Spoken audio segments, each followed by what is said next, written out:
Alright, here we go. This is a small video showing my throwing star CNC cut. It's already about probably 5 hours into, about 5-6 hours into the cut. It's going a lot better since I added these two reinforcement bars right here. Before that, the gantry was wobbling slightly.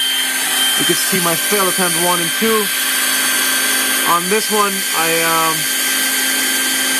I forget what the problem was, but basically I think resonation was an issue. On this one I had a height problem, and then this last one that I'm working on right now, I'm not sure if it's focusing properly. Yeah, I don't think it is. But anyway, it's actually coming out pretty good.